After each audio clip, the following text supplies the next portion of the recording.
नमस्कार मित्रों, मैं संदीप सिहारे आप सभी का ज्ञान सागर चैनल पर हार्दिक स्वागत करता हूं। एक बार मोहिनी नाम की अप्सरा ने ब्रह्मा जी से अपने प्यार का इजहार किया। वह बहुत दिनों से ब्रह्मा जी से मुलाकात करना चाहती थी। इस बार उसे मौका मिल गया, परंतु ब्रह्मा जी ने घमंड में आकर उस मोहिनी के अप्सरा को, उस मोहिनी के प्यार को ठुकरा दिया, उसकी हंसी कर दी।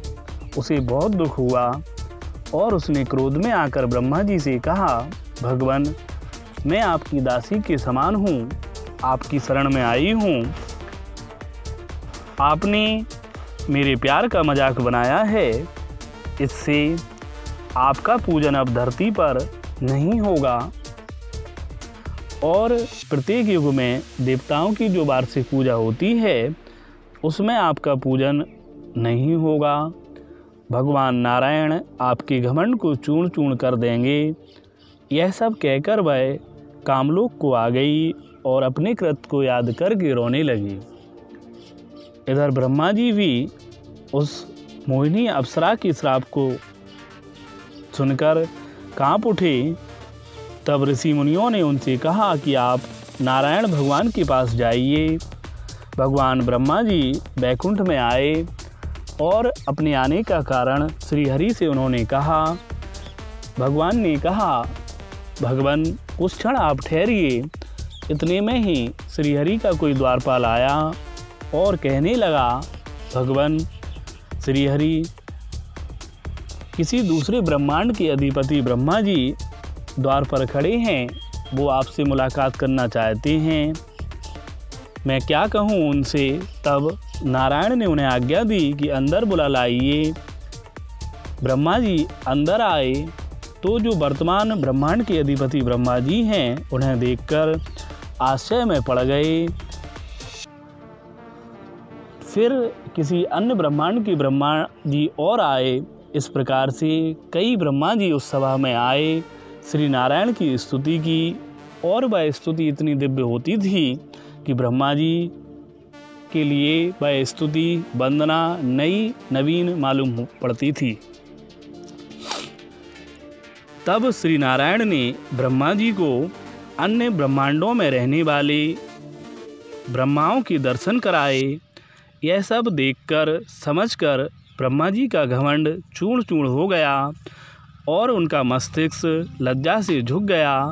तब श्री नारायण ने सभी से कहा कि मेरे शरीर में जितने रोम हैं उतने ही ब्रह्मांड हैं और उनमें उतने ही ब्रह्मा हैं। यह सब सुनकर सारे ब्रह्मा अपने अपने लोक को चले गए। केवल वर्तमान ब्रह्मांड के जो ब्रह्मा जी हैं वही रह गए। तब श्री नारायण ने उनसे फिर से पूछा, बताइए, सपने की भांति आपने यह सब क्या देखा। तो ब्रह्मा जी कहने लगे, भगवान, यह जो सारा जगत है, भूत वर्तमान भविष्य, सब कुछ आपकी माया से ही उत्पन्न हुआ है। इस प्रकार वह उस बैकुंठ सभा में लज्जा का अनुभव करते हुए स्थित रहे। फिर वहाँ पर शंकर जी प्रकट हुए, वसु आदित्य आदि देवता भी आए। बैकुंठ सभा में देव सभा लग गई। तब भगवान शंकर जी ने राधा कृष्ण से संबंधित कीर्तन किया, दिव्य गायन किया। उस संगीत को सुनकर ब्रह्मा, स्वयं श्री नारायण, लक्ष्मी, भगवान शंकर, देवी देवता सबके सब जलरूप हो गए। बैकुंठ जल से व्याप्त हो गया। तो भगवान श्री कृष्णचंद्र को, जो गोलोक अधिपति हैं, उन्हें चिंता हुई। वह बैकुंठ में आए। उन्होंने सभी देवताओं के शरीरों को, उनकी मन की वासनाओं को ज्यों का त्यों रचा और उस जल के लिए बैकुंठ के चारों ओर स्थान बनाया।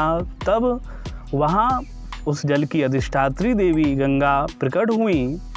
तो सभी देवताओं ने इसे श्रीहरि की माया जाना। भगवान नारायण तब कहने लगे, उठो ब्रह्मा जी, इस पवित्र जल में स्नान करो और अपने जो पाप है उसको धो डालो। स्वयं पवित्र हो। सभी तीर्थ पवित्र ऋषि मुनि आपकी शरण लेना चाहते हैं, तथापि एक अप्सरा के श्राप से कोई भी आपकी पूजा को स्वीकार नहीं करता। यह कितने आश्चर्य की बात है।